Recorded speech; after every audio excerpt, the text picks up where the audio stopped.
Bonjour et bienvenue sur Zen Yogi, tout un état d'esprit, le podcast qui vous veut du bien.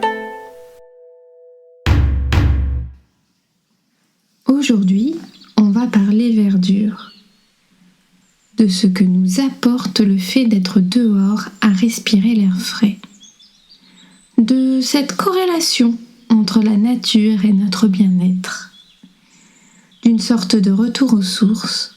Nous partons en forêt, se mettre au vert, comme le dit l'expression. Les bienfaits de la nature. Les bienfaits de la nature sont nombreux et ils ont été démontrés dans de nombreuses études.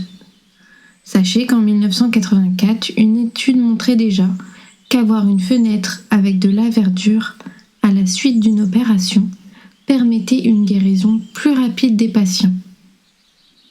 C'est impressionnant de voir ici que la simple vue de la nature peut agir sur nous. Ainsi, les études se sont multipliées, montrant leur impact sur les troubles, notamment neurologiques ou psychiatriques.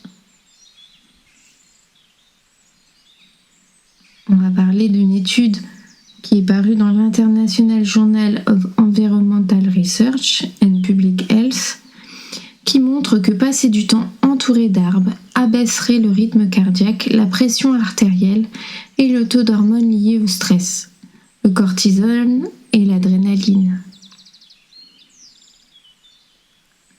Ils ont même constaté que des sorties limitées à 2 heures diminuaient de manière significative l'anxiété, la dépression, la colère, la fatigue et en général, cela améliore l'humeur des gens. Par ailleurs, des neurologues allemands ont montré qu'un cerveau bien aéré présentait plus de matière grise dans le cortex, une zone impliquée dans la planification des actions et du contrôle cognitif. Et les études ne s'arrêtent pas là. Bien sûr, ils ont même montré que passer du temps dans la nature serait bénéfique aux enfants qui sont atteints de TDAH. Être en nature, ça aide aussi à améliorer la qualité du sommeil, la fonction immunitaire, la capacité de concentration et la créativité. Les chercheurs ont découvert que les phytocides, composés organiques produits par les arbres, ont des propriétés antimicrobiennes et peuvent aider à réduire le stress en augmentant les niveaux d'ocytocine, donc cette fameuse hormone de l'attachement, et de la relaxation. La sylvothérapie peut être également utilisée pour aider les personnes souffrant de maladies chroniques telles que l'asthme, les allergies, les maladies cardiaques et les troubles de l'humeur. Rien de tel qu'une petite marche en forêt pour se sentir bien. Et comme le montrent les études, pas besoin d'y rester forcément la journée. La sylvothérapie, que l'on appelle la thérapie par les arbres, utilise les bienfaits de la forêt et de la nature pour améliorer la santé, que ce soit au niveau physique ou mental. Elle repose sur l'idée que la nature a un impact positif sur notre bien-être et que les forêts ont des propriétés curatives.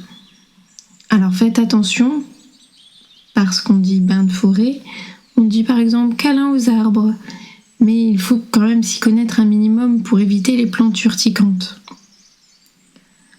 Les activités proposées dans la sylvothérapie peuvent varier, effectivement. Ça peut comprendre des balades, des activités de jardinage, de la méditation en pleine nature, des exercices de respiration, des activités créatives inspirées par la nature. Elles sont plus ou moins longues, elles peuvent être en groupe comme en individuel. Quand on pratique une séance en nature, ce que j'ai déjà constaté moi, on est déjà dans un cadre différent qui nous invite justement à nous apaiser. Et c'est peut-être plus simple quand on a du mal à lâcher prise. C'est peut-être plus simple de pratiquer dans ces endroits comme ça. Pour conclure, je dirais que le bien-être en forêt ne se résume pas à un lien en sens unique. Si la nature est en bonne santé, cela joue. Et les études en parlent déjà. Vu l'effet que cela peut avoir sur nous, je vous invite à prendre le plus grand soin de cette nature. Elle ne coûte rien, mais donne beaucoup. Cette semaine, j'ai décidé de reprendre un peu la rubrique livre et je commence avec le livre Terre secrète, merveille insolite de la planète de Patrick Beau et de Charles Frankel, dans lequel il y a des images de la nature, des belles images. Et il a été prouvé par une étude australienne, justement, que le simple fait de regarder des scènes de nature pouvait améliorer l'attention et la concentration. Deuxième livre que je cite, c'est Le réseau secret de la nature de Peter Wohlleben. Vous savez, celui qui a écrit La vie secrète des arbres, c'est le 3e tome de sa trilogie, qui nous invite à cheminer dans cette nature et qui a toujours un regard très perspicace sur les choses. Et je vous laisse ainsi écouter cette nature.